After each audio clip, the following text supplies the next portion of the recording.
This is presentation number 5. The week's gone by pretty quick, hasn't it? And haven't you enjoyed these presentations by Mark and Sue? Let's give them a hand of appreciation for all of the work of living their life, really. Life is hard work, isn't it? So let's pray as we begin. O Lord, our Lord, how excellent is your name in all the earth. Amen. And we don't have to look too far to see your design, to see the evidence of the power of your creation. And Mark and Sue are helping us to understand how we have messed things up and giving us knowledge and insight how to better care for ourselves. So bless them this hour. And we thank you that you are present. We pray in Jesus' name. Amen. Thank you. Yeah. And we want to thank Elder Art Stagg for his patience. And, I don't even know if he's interested in gardening, but he has to sit through all these things, whether he likes it or not. And he manages to host us and answer questions and run our PA back there. It's really good. And Junaluska staff has been exceptionally courteous and helpful when we've needed them. And I want to thank Sue very much. I don't know if everything we've said here is true. But it's true enough.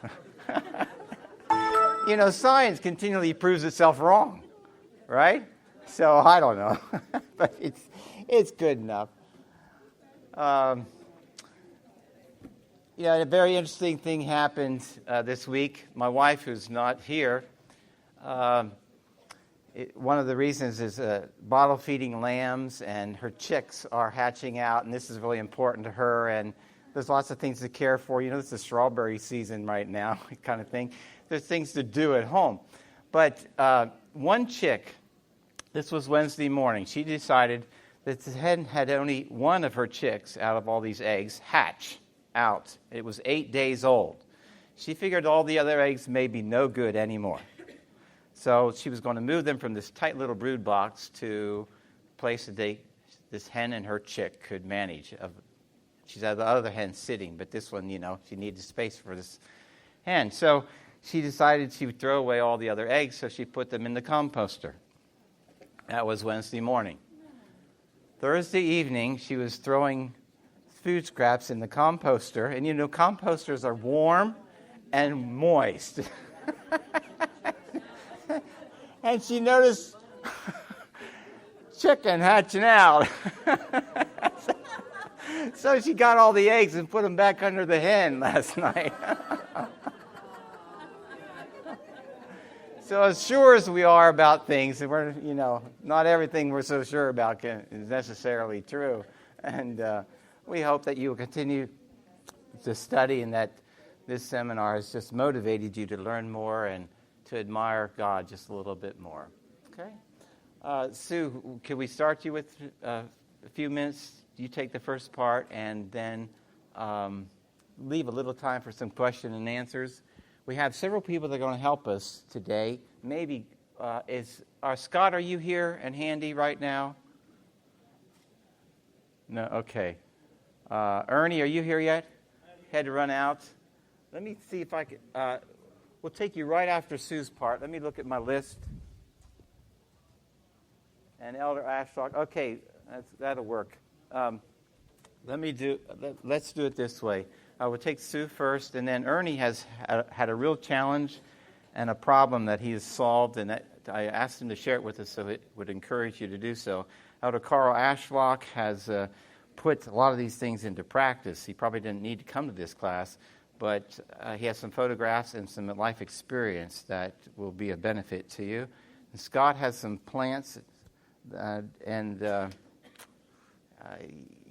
special things to share with you in a place where you can get more information on the website. So we want to cover a couple of things, and then I'll review a little bit from yesterday and deal with all-season gardening that maybe Elder Ashlock doesn't have a chance to cover. Okay? Please, Sue. Why, thank you, Mark. Good to see everybody out on a Friday afternoon. I put my email address on the screen along with my phone number. My email address is sueblake@mindspring.com. My phone number is 336-973-8263. You might be asking, why in the world is she doing that? Well, I'll tell you why. I would be glad to come to your church and do a presentation on whatever part of this information you would like me to do. So that is why I put my email address and phone number there. I have a real burden to get this information out to as many people as I can. I look at it as being that important. I told you in the beginning that there are food activists who are suing Monsanto at The Hague in the Netherlands this summer for crimes against humanity. This is a very serious situation. Okay, and I also put 2 addresses there. These are the addresses where you can go in and sign petitions or get lots of the latest information. These are the 2 best resources that I know of. The first is Responsible Technology. Jeffrey Smith is the man who put together the DVD we've been watching, Genetic Roulette. He has a new one coming out this summer. I'm really anxious to see it. It's supposed to be even better than what we've seen. So I cannot wait to see that.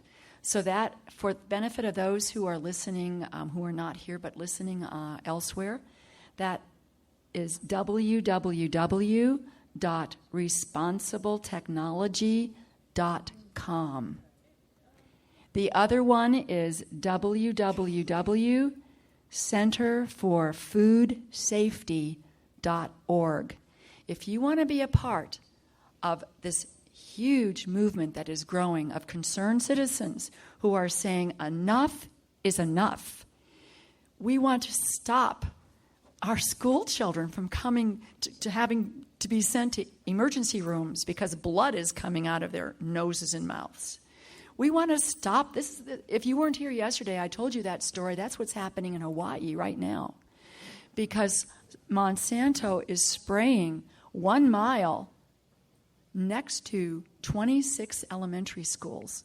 Hurry up, Sue. And the children are getting very sick. The teachers have alarmingly high rates of cancers. If you want to be part of the movement of citizens who are saying enough is enough, get on your computers and check these 2 websites out. They are amazing. Amazing. You will get, and you can see videos there. They have all kinds of presentations. They're excellent. Okay, hurry There's a question?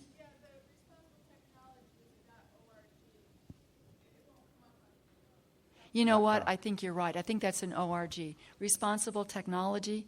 I think you're right. I'm glad you tried that. That should be an ORG. Hurry up through your stuff, okay? What? Go ahead and hurry up through your stuff.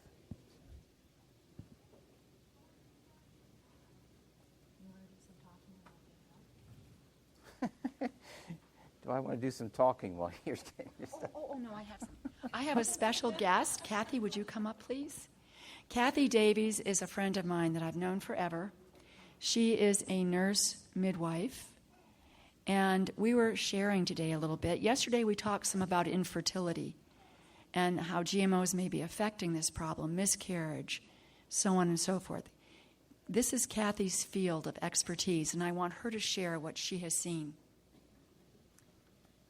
Hello. Can you hear me? 40 years I've been given the privilege and delight of seeing babies come into the world. And the last 25 years I've been having students. And one of the greatest studies that we do after we have the process of birth is we take the placenta and then we study it. And I'd have to say it's mostly been pretty ho-hum for about almost 34 years. The last 6 to 8 years, we are seeing remarkable things with the placentas. I don't know if you've used the word cotyledon here as you discuss plant life, but the cotyledon is the first little shoot of life that comes when a seed is being born. And the placenta has a beautiful cotyledon side to it that once the baby is born and you take it out to examine it, the placenta is born, we look at both sides. One side is where the amniotic bag was and the baby's little swimming pool where they lived. And then when you turn it over, you can see this side is called the maternal side, where it was attached inside the mother's uterus. And we've just seen remarkable deformities, basically. Extra lobes, unformed portions of the placenta, a lot of calcification, just exceeding amounts of calcification, where the umbilical cord is inserted into the placenta is so remarkable that we stand in awe that the child made it here. And so I just feel like that is like the most fragile portion, the beginning of life. And I'm linking this personally, and there's other studies that are supporting it, to GMO foods. So if you know people in the childbearing years, catch them and say, while you are trying to have children, specifically avoid GMO food. Specifically, which, I'm sure you've already talked about what foods those are, in particular corn and soy, but read labels and grow your own food and all that good stuff. Thank you. Thank you very much. Okay, I have a very short time to be with you today.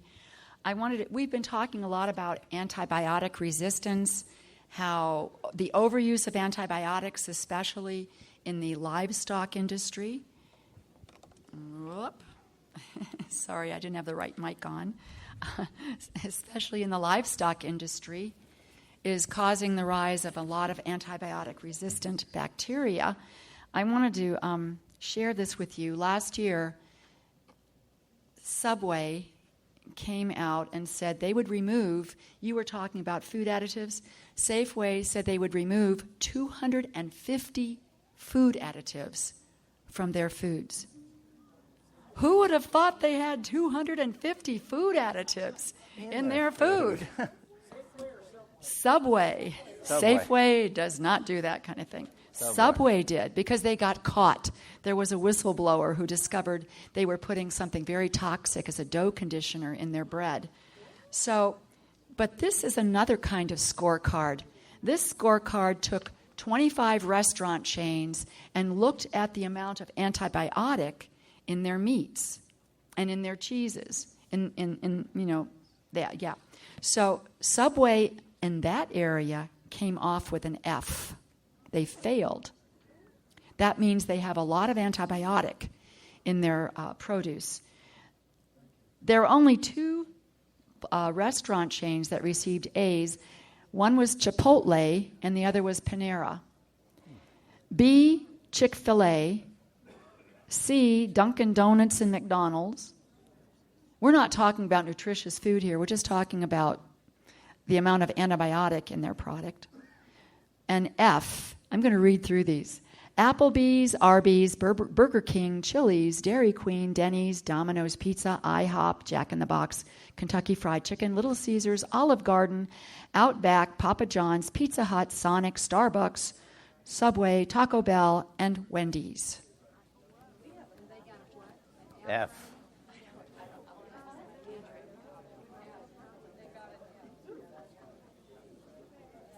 Go ahead.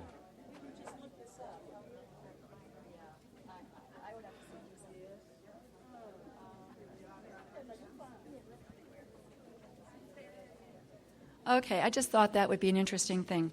Yesterday we were looking at the microbiome, our inner garden, and we learned some things about the microbiome. Let's look at the functions of the microbiome. And you can, if you don't have it, this, I do have it on the screen. It extracts the nutrients from the food we eat, and it enables these nutrients to be absorbed. It educates our immune system in utero.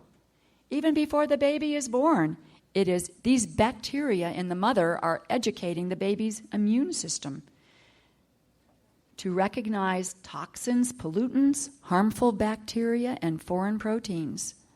Baby isn't born with that knowledge. That's the bacteria that get passed on to the baby when the mother does not have the C-sections we talked about yesterday.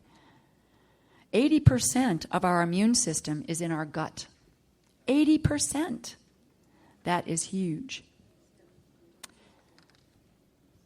Oh, It changed.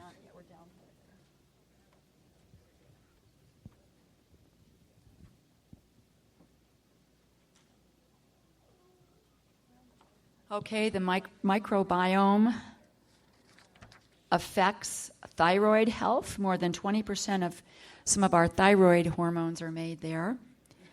And it protects tight junctions. And we're going to find out about what that is in a minute. Let's look at the next part of this, the microbiome and the gut's epithelial layer.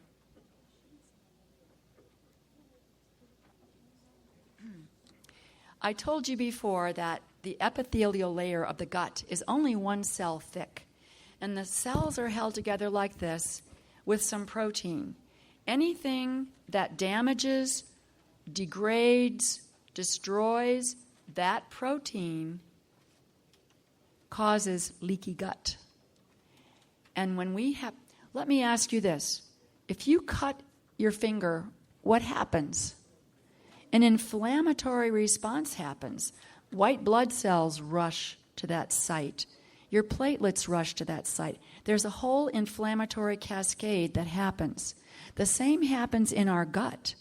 When that layer, that tight junction, is damaged or destroyed, inflammation occurs. Inflammation is the basis of all disease.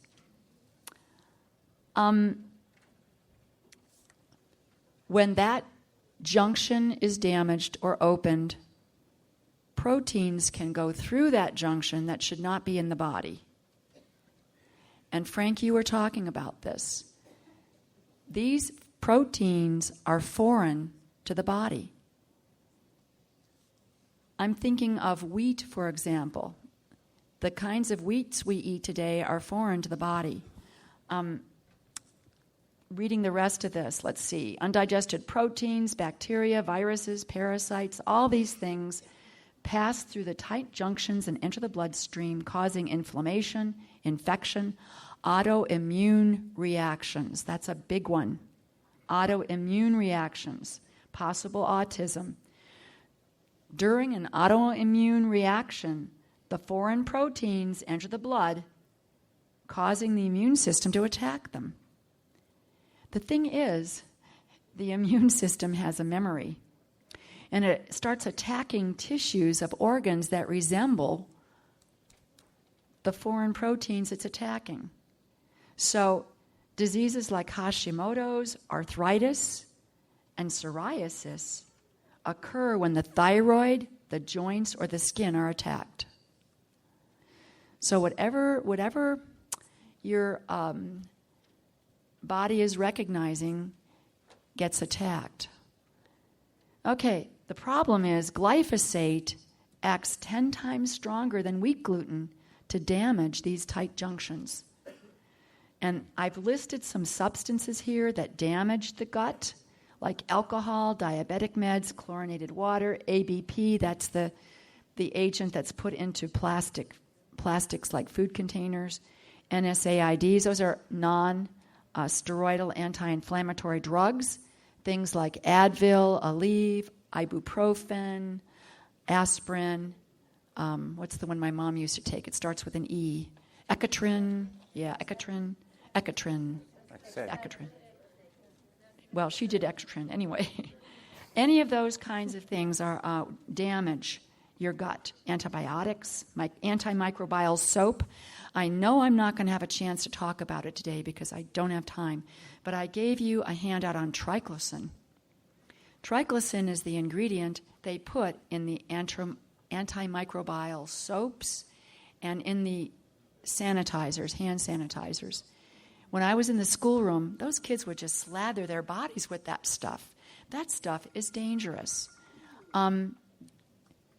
It's one of the causes of antibiotic-resistant bacteria. But the thing with it is when you wash it off your hands, it goes into the water.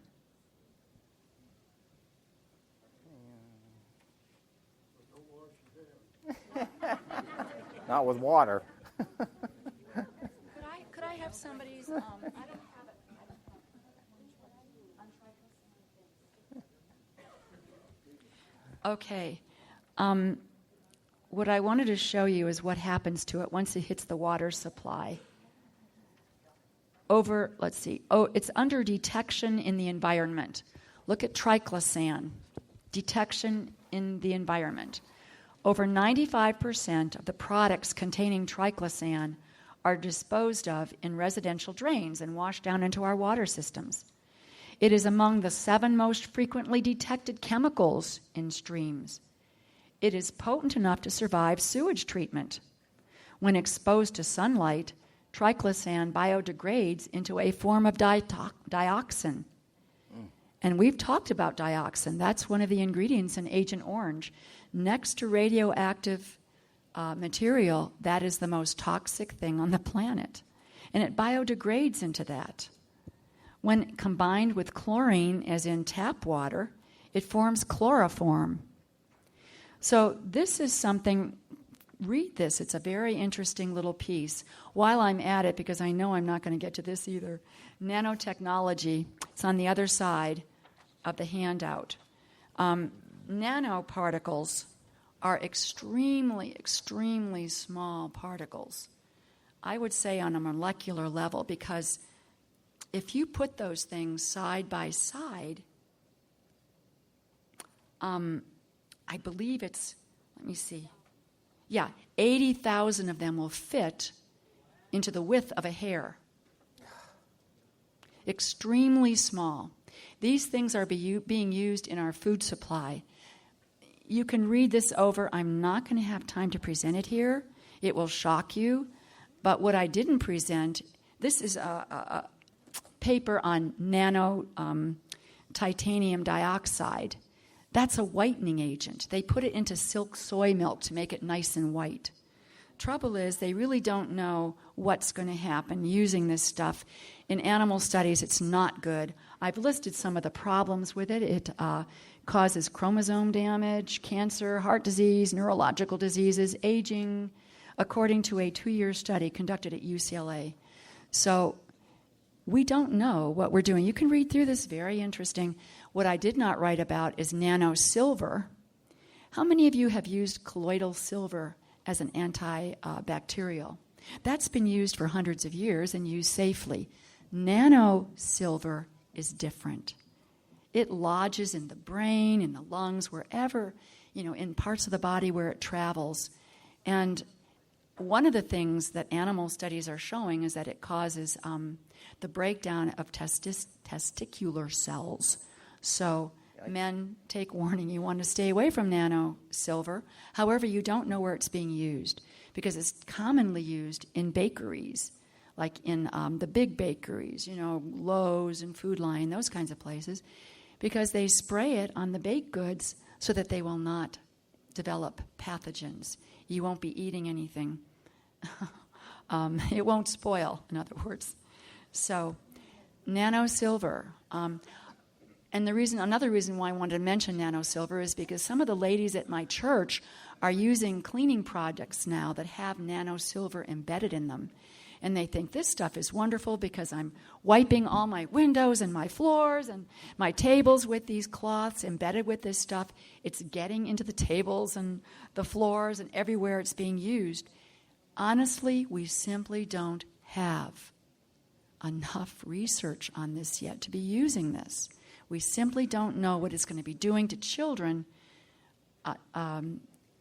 Kathy, your field is children. We don't know what it's going to do to them. The babies are crawling on the floors. They're sucking their fingers. We simply don't know. So until we have enough evidence As to their safety, many authorities are saying do not use these nano silver cleaning products. Okay, now back to the subject that I was supposed to do today, yes? I want you to spend some time looking at this paper I gave you yesterday, How to Heal Your Gut. These are very general principles to heal a gut, and I believe everybody has a gut that's leaking. And I'll tell you why. Let's look at the handout for today, which is gluten.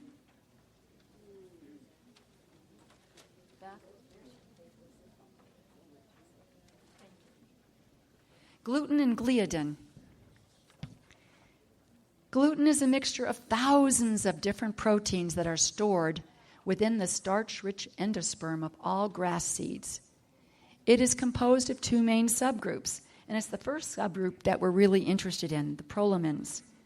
They include gliadin, which is in wheat, and there are other kinds of glutens in the other grains. Look at this chart. Wheat contains gliadin. That's the kind of gluten in the wheat. And that is the one that causes the damage. Barley and rye and so on, they all have different kinds of glutens in them. It doesn't matter whether they're organic or not. Wheat contains gliadin, period, whether it's organic or not. That's the kind of protein in it. Okay? Digestion. Gluten, and this is what you were talking about, Frank. The gluten polypeptide is very long, and it resists digestion. And when this thing goes through a leaking gut, it causes a lot of inflammation, a lot of diseases. Now, this is a listing of safe and unsafe glutens. Unsafe gluten, gliadin, is in wheat, kamut, spelt, couscous, triticale, farro, bulgur, and durum. The unsafe glutens in the other tribe that it consists of this particular group in the tribe are rye and barley. So it is wheat, rye, and barley that are problematic, but the worst of it is gliadin. Now let's get to the tight junctions. And I will just briefly, I'm going to have to digress from this a little bit. We were talking about the epithelial cells that line your gut and how you don't want to damage that junction there, that protein junction. When you eat wheat, when you eat anything that has been sprayed or grown with glyphosate, or if you have an infection caused by E. coli, salmonella, and some of these other things. And by the way, what I'm saying now is within these papers, but I'm just going to have to summarize it. When you eat those things, there is temporary damage done to that tight junction. So that gliadin, this protein in wheat, goes through that tight junction. The glyphosate in the foods that you're eating goes through that tight junction because they cause something called zonulin to be produced. That's what actually does the damage to the tight junction, zonulin. This is the very latest research on this topic. So, glyphosate, gluten, and some of the bad pathogenic bacteria cause this zonulin to be released, which destroys or damages that tight junction. Now, it will heal itself in a couple of hours, but after you weaken it, day after day, week after week, year after year, you've got permanent damage. And I would guess almost all of us have some kind of GI problem. Permanent damage. You're going to be interested, I'm sure, in reading the second handout on the unhealthy composition of wheat. It will answer some more of your questions about gliadin. There's a question in the audience. So am I understanding you that wheat and barley and rye should not? Barley and rye are not the real harmful ones, though people with celiac cannot use them because they're in the same tribe.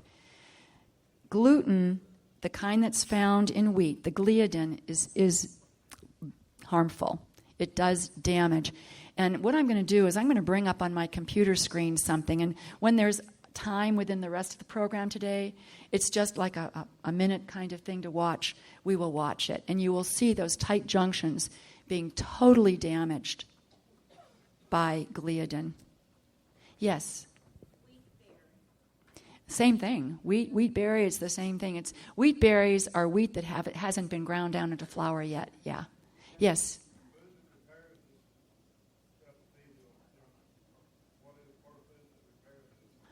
Okay, he asked how to repair it. Generally speaking, on this paper that I gave you with the microbiome yesterday, it will have, beg your pardon? It will have general ways to repair it. But there is a new product, and I'm not a pusher for any product. I don't try to sell anything. But there is a new product that has just come out on the market. It's called Restore. Some of you asked me about Restore. It's now found in the GNC, and it is a product that comes from, I'm trying to remember how far down they go. They go down quite far to some ancient shale layers, and they retrieve this product from ancient shale layers where it hasn't been contaminated by any of the stuff that we have contaminating the rest of our world right now. And it has been found to restore gut health faster than anything. So that is something I would suggest you give a try. Okay, I'm going to... Yes, question? Safe foods? Safe foods. Okay, and this probably... Okay, safe grains that you can eat are rice. I think I've listed them here. Let's see. Safe glutens. Corn, rice, millet, teff, oats. But oats, because of the problem that I told you about with desiccating the wheat, drying it out before harvest, they're also doing that to oats. So you have to get certified organic oats. This is a great question. Mother's Oats does not do. Food Lion Oats does not do. You have to get certified organic oats. And I should finish that, because rice, and some of you have asked me about rice. Rice, it's true, does contain arsenic. Rice coming out of Texas contains arsenic. Dr. Oz pointed this out apparently on his program, and some people have come to me with asking about it. The arsenic is in the soil because at one time cotton was grown there. And arsenic was a way of getting rid of pests, of the boll weevil, right? Yeah. So the soil is contaminated with the arsenic. California rice. California rice is fine because they didn't grow cotton in California. And one form of rice that I believe is good from California is Lundberg. Right. So Lundberg rice, you can get that from something better, the food co-op. Your church probably has that food co-op.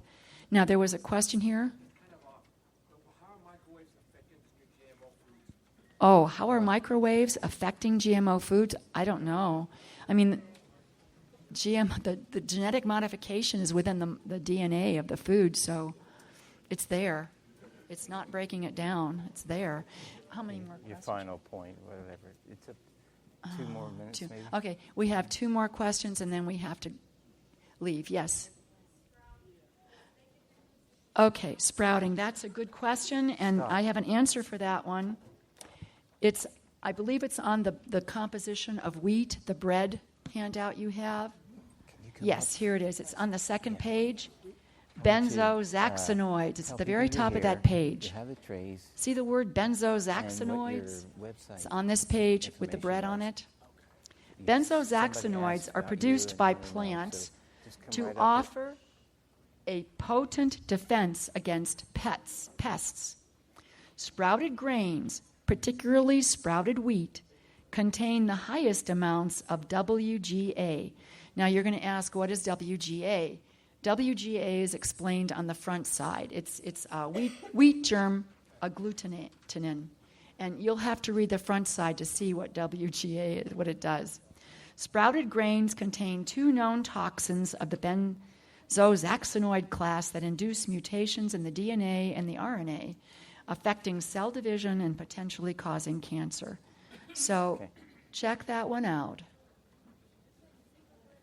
Yep. Great, Ernie. Thanks. That's it. Yeah, we have to close. Okay. I am closing now. Glad to have spent some time with you. I will try to bring up this little I'm going to have him talk. while I get your program picture set up. on tight cell junction and what happens when glyphosate is applied. Glyphosate is 10 times stronger than gliadin, the protein in wheat. So glyphosate is your first thing to work on. Work on getting glyphosate out of your body, out of the bodies of your children and your grandchildren, and then start working on gliadin. Thank you so much, Sue. Incredible amount of preparatory work that she's given to us. Scott, come on up here. I've asked Scott to share some things with you in case you missed it previously. Anybody that makes their living growing plants and selling produce is worth listening to if you're a gardener. Scott, share with us something here. Okay. Ernie? Testing 1, 2, Thanks, Sue, 3. so much. I don't know. A lot of you probably already heard this, but this is the I need that cord best thing for I have the to offer. computer. And this is a limited quantity kind of thing. Van Wingerden is a big nursery in Mills River, North Carolina. Farmers for decades have wanted these trays, these wind strip growing trays. They're very well designed. They design them so they never have to buy another tray. They last forever if you take care of them. And they've got they're a square cell. They got 2 vented corners that air prunes the roots going sideways, and then they've got vented underbottom that air prunes the roots going down. So you get no root wrap. That means you get to hold your starts a little longer in here than you normally would, and they take root twice as fast when you put them in the garden. That's the beauty of them. And these are 162s. There's 162 cells in here. Now this is a little small to grow. Like here, this one is a 50-cell tray. Same thing, wind strip tray. I don't have any of these available. This is something I had from a previous purchase I made. But you can see the bigger ones, you can grow a cucumber up to planting size, right? And these are, I'm selling these for $1. They're what I had left over, if anybody's interested. But these are the main things. They're just not making these anymore. These are used ones even. And so you'd really do yourself a favor. Now, you can't grow something up. You could grow lettuces up to start in size in this. You could plant a little bitty lettuce, okay? But, you couldn't grow a cucumber up to start in size in this. But what you can do is things that are slow to germinate or don't have very good germination rates, you can start them in here, and then the ones that do germinate, then pot them up into something that, that you can have a whole tray of. And that way you're not wasting a lot of water. They won't hang out very long in here. So that's a good thing for things that are poorly germinate. Then you can pot them up. The ones that do. The other thing they're good for is if you put these on a heating mat, they heat up a lot. They maintain the soil temperature heat, and you get a lot better germination in here than you would trying to heat up one of those big 50-cell flats. So those are two good ways, good reasons to have these trays. Good. And your website. Yeah, and this is the website. Okay. If you go to Vimeo, anybody know what that is? Vimeo, it's a video library. It's kind of like YouTube. Go there, and back when I did a church farm for a couple years in 2010, 2011, they came down, did a little video clip on me. It's called Church Sponsored Farming. If you go to Vimeo and you Google Scott Arrington, you'll get one.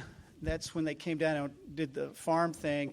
But if you go to the GCC section of Vimeo, Georgia Cumberland Conference section of Vimeo, and go to page 22 and 24, you'll find another couple of ones. One I made a pitch for, as a ministry, church-sponsored farming, and that explains some things there too. So on Vimeo, church-sponsored farming, Scott Arrington, Arrington, and then if you go to Audioverse, did a series down at a 8-part series down in Orlando with the North American division called Homegrown Nutrition. That's just audio, no video. And then the other thing is this Neptune's Harvest. This will help your starts, get over the stress of going from a greenhouse into the ground. So I've got a little bit of this in the back of the truck if you're interested in that. This is Neptune's Harvest. So anyway, that's it. Thank you, Scott, very much. Appreciate it. Ernie, come up and share with us what you did to conquer a problem at your house. All right. I told Mark about this last year, this idea, and he thought it was a good idea. Well, Monday, I brought him pictures, and he said, hey, let's put that on the screen so everybody can see it and we can see what's going on. All right, this is our first picture. If you'll notice, I'm catching the rain in these two barrels, and that one spout is coming down, and I used PVC simply because I'm a poor boy. I can't afford all those metal contraptions and everything.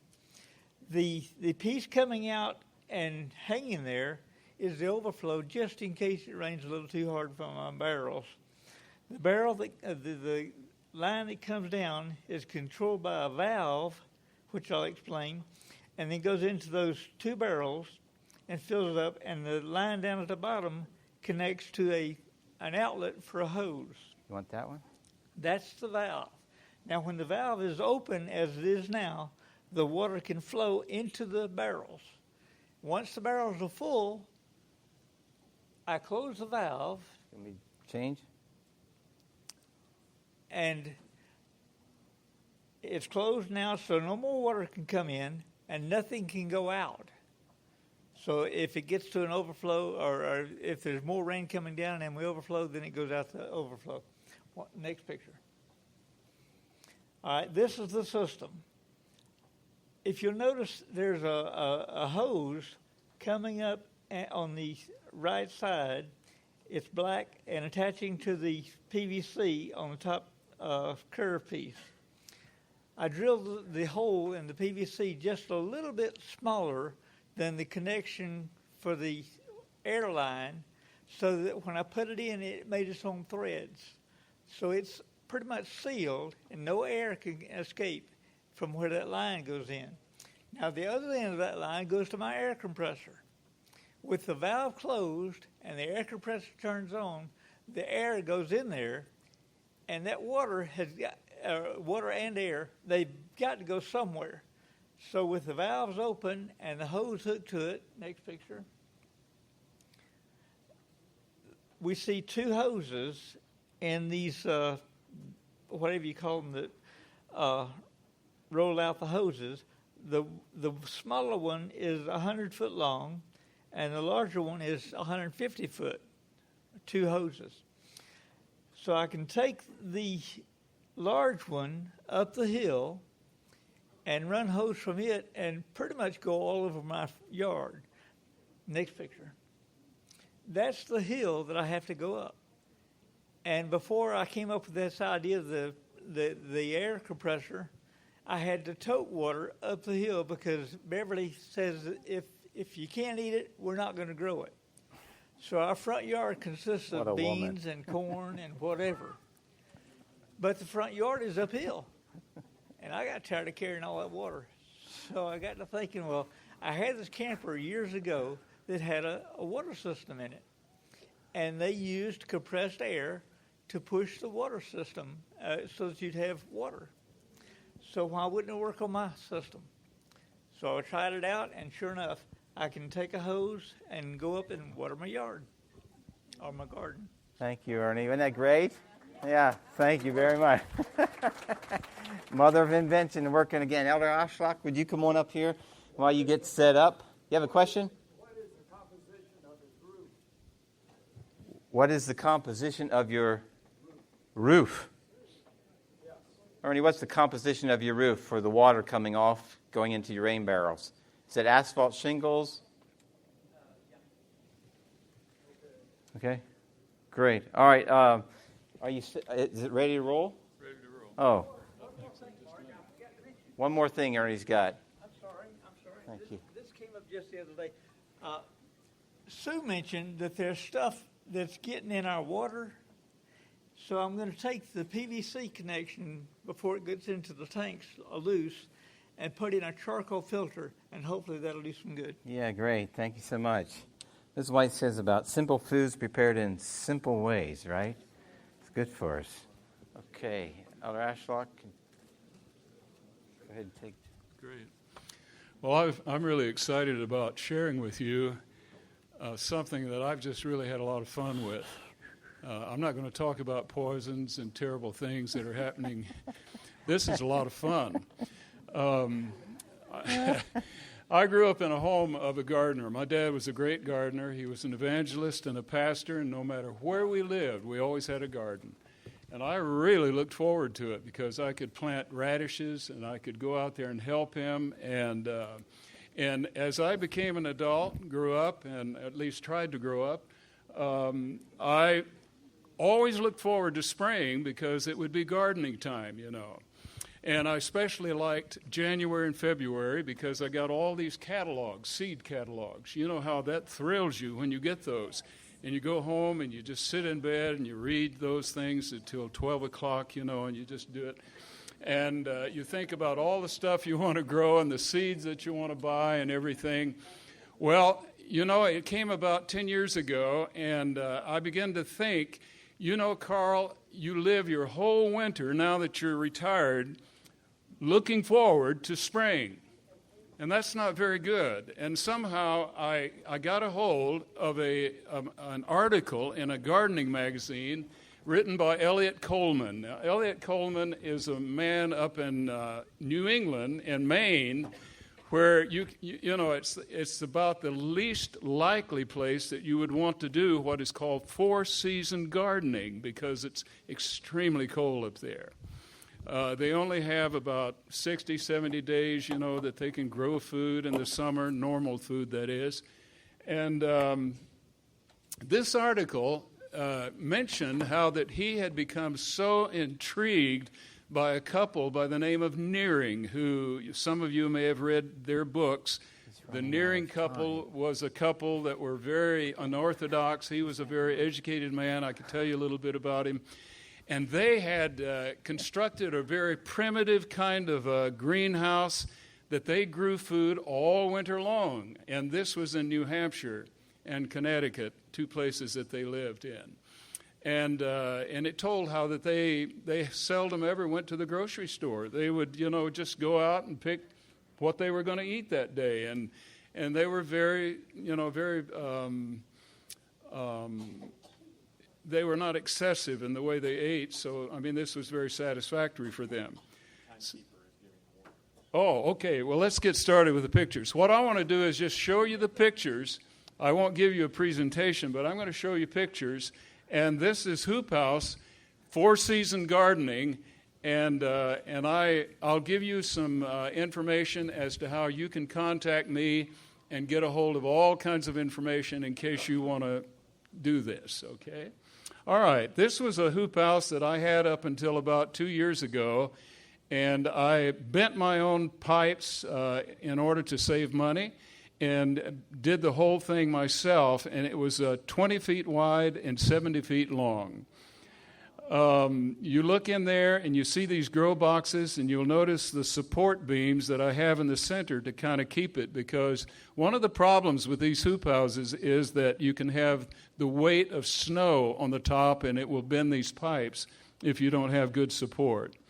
Now, I want to explain, when you grow food for four-season gardening, where you are able to harvest it in the fall and in the winter, timing is very important.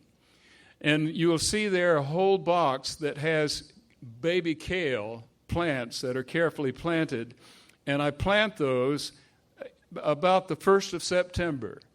I want them to be at least 1.5 feet tall by the first frost, because if you get them up to the first frost and the days are still long enough for them to keep growing, and the soil is still warm, you know then that you're going to have that box of food for the rest of the year, if you can get it there. It's like this hoop house here is like a giant refrigerator. And Glenda and I go out every morning and pick a whole big bowl full of kale, Swiss chard, beet leaves, and if asparagus is in season, we'll pick maybe 5 or 10 sprigs of asparagus, And this morning, this is what we did. We went out and we also picked a bunch of broccoli, and I brought it back in and put in the blender, some bananas and some pineapple and a little bit of cranberry juice and just a little tab of agave. And then I stuffed it with all of these vegetables and made this incredible drink, this smoothie. And I gave it to my wife, and I watched her eyes just glisten with, beauty, and as she drank it down. And we try to do this every morning. And it's amazing, I'm able to work all day when I do this. Now, it's very critical that you control the temperature in this device, and so you have a variable raising kind of thing on the sides like this. You have that's the control thing there that you wind that up, and you're able to just raise that and lower it. And when it comes wintertime, about the last of October or November, you actually can just lower that and forget it. And the rest of the winter, you have that, it'll warm up in there in the daytime. The soil will remain very warm so that at night, if it gets down, we've had it as below zero in there in the hoop house itself. I have one of these thermometers that, register the high and the low. And we've had it as low as 3 below zero. But you see the ground is still radiating heat at night, and the things don't freeze. Now, once in a while, they will freeze. I will go out there and I'll break off broccoli, I'll break off kale and Swiss chard and bring them in, and by the midday, as it's warmed up in there, they're just back to new again. Just freezing doesn't bother these kind of vegetables. The secret is to find out what are the vegetables that will do this. In other words, there's some extremely cold-hardy lettuce. There's all kinds of vegetables you find that will actually work in this system. And it's amazing how it works. Let's keep this going. There we go. Now, this is my son. My son is a brick mason, and you see he just built himself a Cadillac there. He makes me really ashamed of mine. Look what he's done here. And look at that black compost that he's putting in that one box. And he's getting his kale ready there. You'll notice over there some asparagus. And that's another wonderful thing. Now, these are some of the little sweet potatoes that he grew in there. In the summer, these houses are not prime for summer. They're for winter and for fall.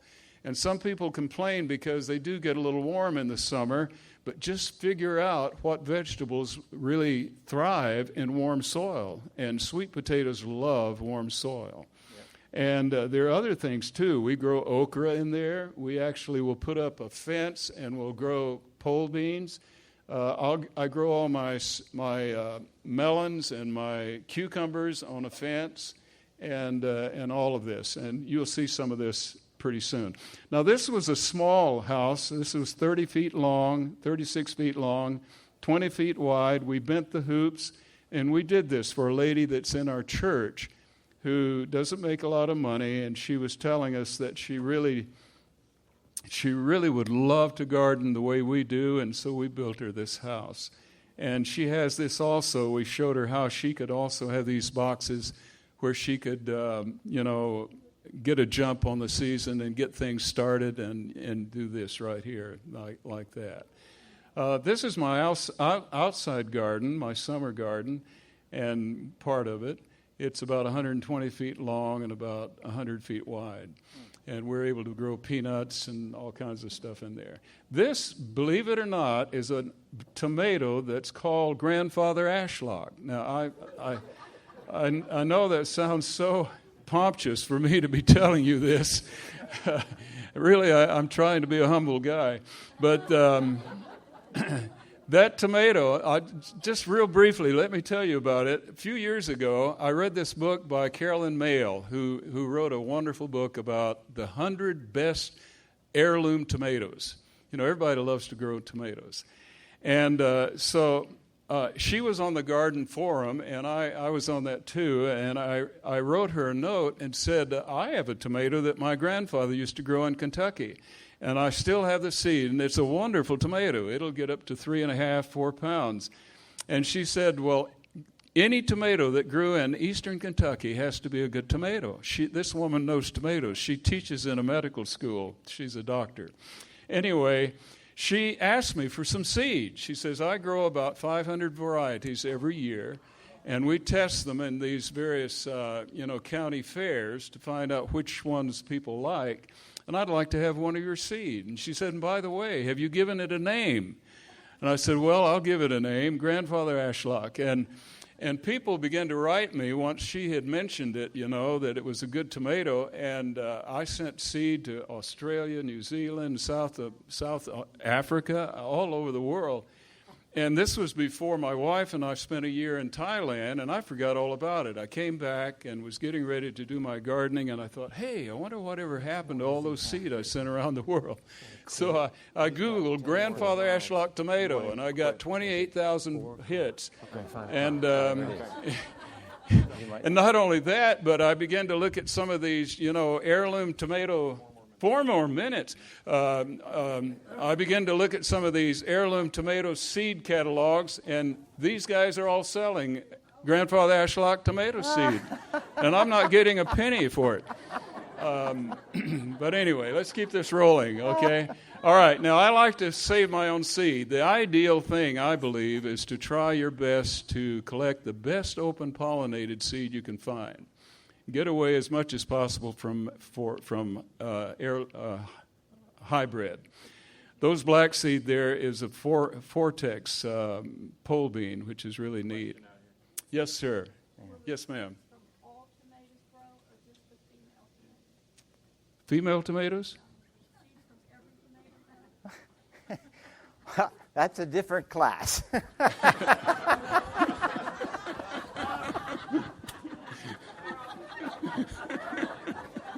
Okay. Let's talk about that later on. I'm curious to know what you're thinking about. I don't know of a male-female tomato. No, I was wondering the same thing. Do you, honey? No. No. I don't believe there's such thing. There are male-female blooms on certain. But she families. She might know about it. Yeah, well, could be something new. We need to talk with her. Okay. But a tomato is a perfect flower, and so most of the pollination takes place before it opens up. And it's already ready to go, so you can plant tomato plants very close together, and they usually do not cross. So the answer probably to your question is yes, but it has nothing to do with gender. Yeah. All right. Great. Thank you. My, that pulled me out. All right. These are more seed. Let's keep going. Okay. Now, that's my new one. I'll tell you what happened. A farm nearby had 6 of these things. They were 26 feet wide and 100 feet long. And somehow they had bad times. And a fella called me. He said, would you like to have one of these things? And I said, well, yes, but how much? Because the package for those, to buy them ready-made and all that is about $8,000. He said, you can have it for $600. So I went over there and got it. And, in fact, ended up buying 2 of them because I want to put one up for Earl and Nancy and my daughter Bonnie over in Tryon. But I built this, and this shows you the sidewinder that goes up there. It's 26 feet long, 85 feet long. Those are strawberries down there. Those over there are beets, and on the left you see asparagus, and that is, strawberries. I had those blocked, didn't know what to do with them, and that's what I did. Those are sweet potatoes. See, this is my summer garden in there. And that's lettuce. We keep lettuce going all the time so that we can just go out and chop it and eat it. Just keep those rolling. That's the end. Okay. All right. Got the question. Yes, ma'am. Can you hook this one up then? Sure. Thank you very much. Beg your pardon? Yes, that is a screen that someone gave me a bunch of shade cloth that they use on these hoop houses, and I just use this shade cloth for my screen. You can you can figure out several ways to do that. But that's very helpful because it keeps insects out, it keeps predators out when you raise the wall. You see, when you raise the wall. Yes, ma'am. We just built one just like that at Nasoka. They want kind of a learning type thing, for the kids, and so it's really exciting what we've done. If you're interested in this, if you want to type my name in on Facebook, Carl Ashlock, I'll be happy to send you a lot of stuff for information so that you can be doing some research. And it is possible to build one of these if you do a lot of the work and you buy the things through certain catalogs. You can build one of these things easily for around $2,000 or $2,500. Bears? We've had every varmint there is possible to have. We've had wild pigs, but they don't go in there. The only thing that will go in there once in a while is a possum. He will eat through that screen and go in there. But I catch them in my live traps, and I take them over to the Baptist church, which is...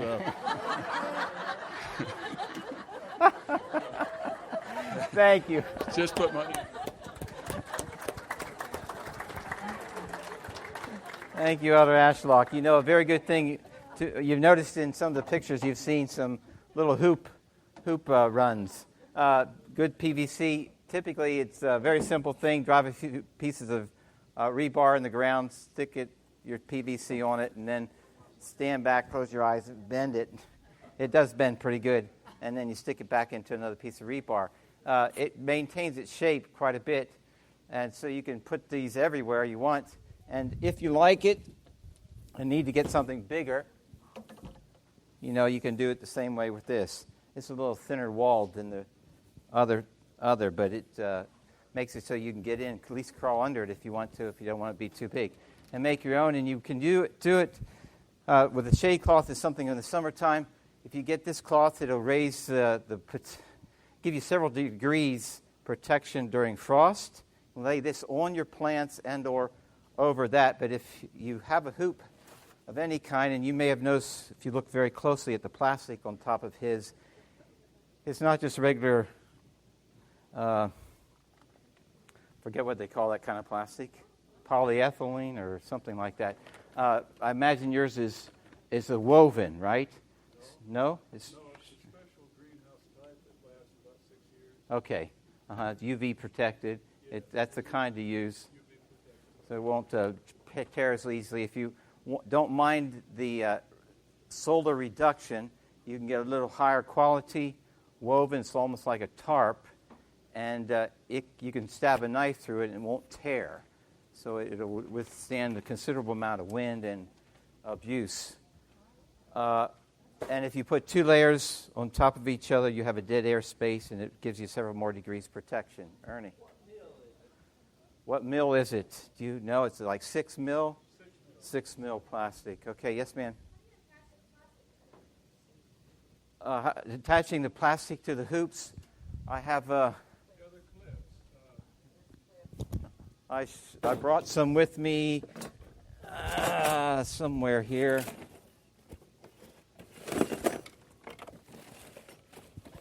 This is a good example of one.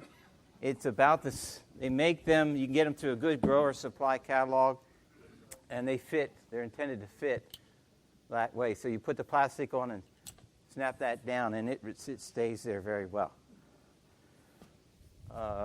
And there's other methods, but this is the most effective I have found, these little metal pieces.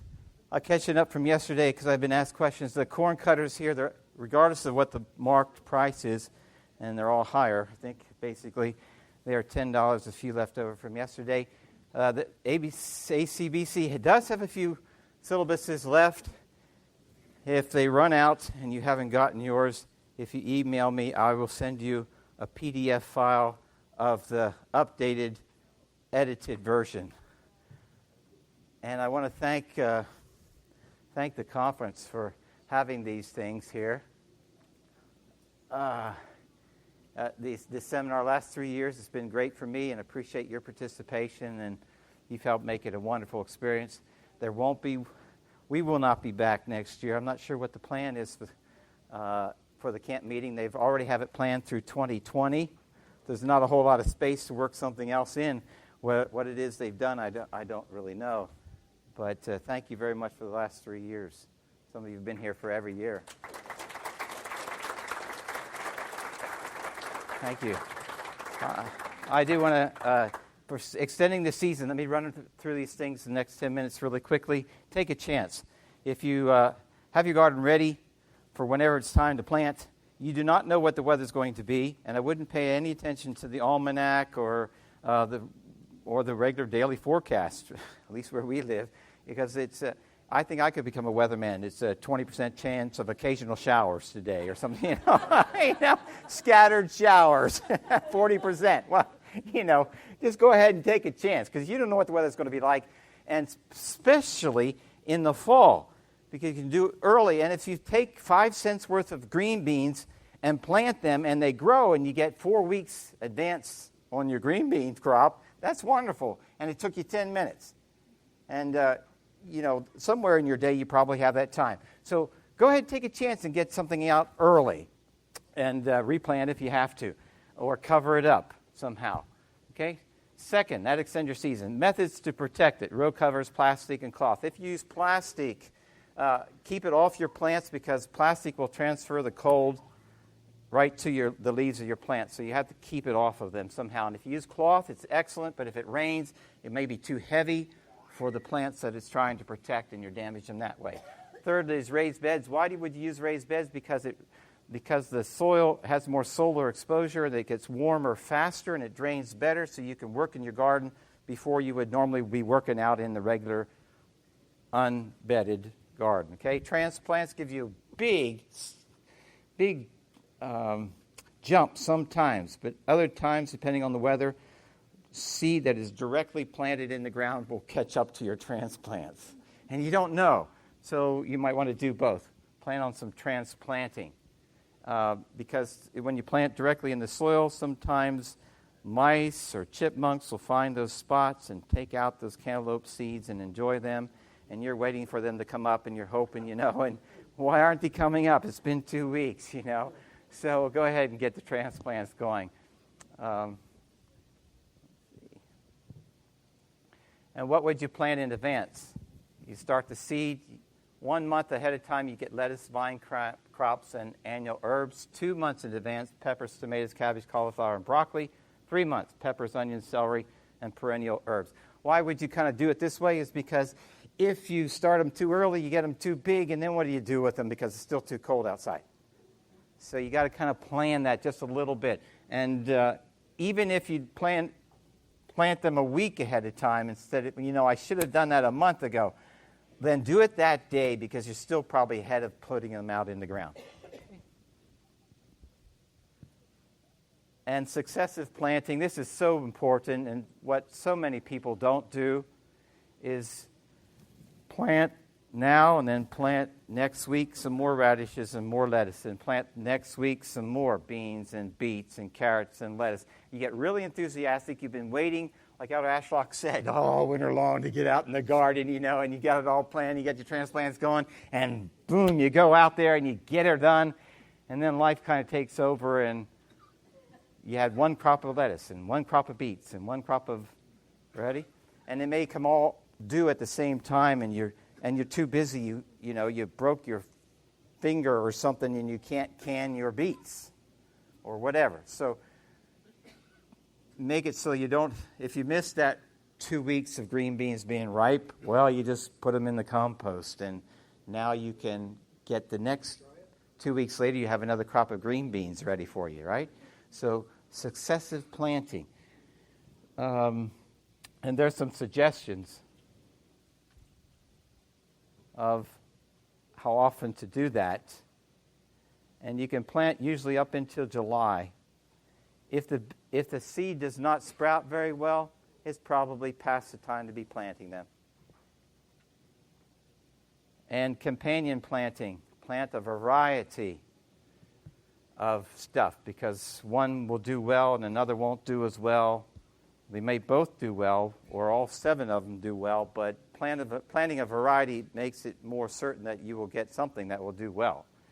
And then plant things that mature at different times. If you're going to plant corn, and you may only have a limited time to plant corn today, go ahead and plant your corn, but plant several different varieties of corn that mature at different times.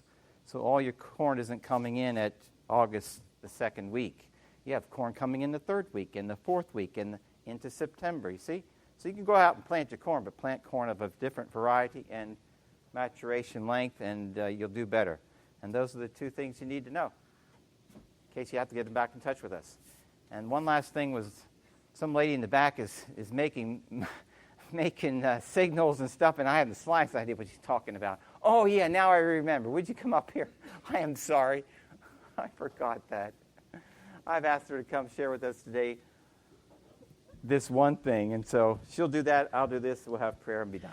Okay, real quick. I just thought some of you might like this. I had a hip injury skiing, and so planting my peas and my corn, I'm a little OCD. So I like my seeds close together. I mean, I like them, evenly spaced. So I took a piece of PVC pipe my husband had, and instead of bending down each time, I just drop a seed down the PVC pipe. Nice and neat. Wasn't that great? Makes me wonder how many of you have some ingenious way of dealing with something, of which the rest of us have no clue. But that was wonderful, I thought. Okay. Yes, ma'am. That email came back to me. Which one came back to you? But IE went. You got my email and you responded to it, and it was HIE. I don't know. I had some pictures to share with you today, and it didn't come through. And he tried to mail it to me that way. I don't know. Oh, try again. This email was wrong, and I changed HIE, and it worked. Well, Google my name, and it'll give you a picture of my house and everything. Okay. I had a neighbor move in, and he already knew what I did for a living and all sorts of stuff. See, where was I? Well, that ingenious method. Oh, I've had a number of questions about what I shared with you yesterday. And those of you who weren't not here, I'm sorry, but some lady wanted that pot that I had. But it was smaller than this. It had a tomato, eggplant, 2 red beets, 2 heads of lettuce. I'm not sure, something else maybe in that pot. And if it was this size of pot, I would have also had put in a pepper plant. Because the detail I left out was, if it's a larger pot, put a larger pot in the bottom. If it's a smaller pot, put a smaller pot in the bottom. But it's the same principle, right? If it got to be a tub like this, you could put a bigger pot in the bottom. That's something I left out in that detail, and I want to make sure that that was adequately covered. And if you don't know this method or need me to review it. What does the pot do on the bottom? Okay, the pot here in the bottom. Were you here yesterday? Did I leave that part out too? Oy, oy, oy. All right, let me do it again very quickly, okay? Can you hear me here? Fine. All right. This pot in the bottom makes sure that there's a lot of air space in this pot here. And you want it, however, when you add water, you want the water to escape. But you don't want it to fill up the airspace completely. So 2 inches generally below a pot like this, you drill a hole in the side here. So there's measurement, drop down 2 inches, drill a weep hole. Make it about 5/8 of an inch so the water can escape quite easily. Put this in there with nothing in it. Now, eventually the soil could go through holes like that, but you cannot use this year after year because your plants will deplete the soil nutrition that's in here. So you'll have to change it every once in a while. Anyhow, put that in there. Put your compost in here, a very rich soil, up to the level which you would normally plant your vegetables. Put your vegetables in. If it's a transplant, fill up with a little bit more soil, compost, then put your seeds in that you want to grow, cover them up appropriately, and maybe a little mulch on top, at least after the seeds sprout, germinate and sprout, and you know which one's a weed and which isn't. But sorry there, I left out that detail again. These are the pipes I recommend that you put in there. It's angled the top and the bottom. The bottom angle is so that it won't fill up with soil. The top angle is so it would easily to put a water can spout in here to water it. This is your water access. You never water the soil. It's like top watering transplants. more easily get a bacterial problem or disease. So with your transplants, if you bottom water them, they do much better. So this is bottom watering the plants that are in the bucket. And you only have to do that about every week or two. And then the roots go down. The problem with watering, a lot of people in the garden, is that they overwater. They want to make sure that the plants have water, but you really want to water the plants to go down deep for nutrition. So if you ever water, you water deep. So the water down here is where you want, not the surface water. And if you keep the surface water, you scratch a little dirt off and it's dry and people water, then they make it so the roots don't go down very far because they don't have to. They just get in the water, you know. So you want the water to be down and the roots going down. So here it's down where the water is and the roots are saying, I'm coming, and down they go. And on their way, they're picking up an awful lot of nutrition from the compost that's in here. And you know, you have now you have 1.5 feet deep of good soil versus the 6 inches or 8 inches that might be in your garden. And you can put this anywhere, move it anywhere, and it's just an excellent way to have a lot of garden in a very small space. Yes, ma'am. Leave the pipe in there for the duration of the planting. And if you're growing tall crops, then you can stick a stick or stake in here, tie them to it, as you would like a tomato. And as it grows, it does shelter the small plants at the bottom, but that's usually things that like shade by that time in their lives. Yes, ma'am.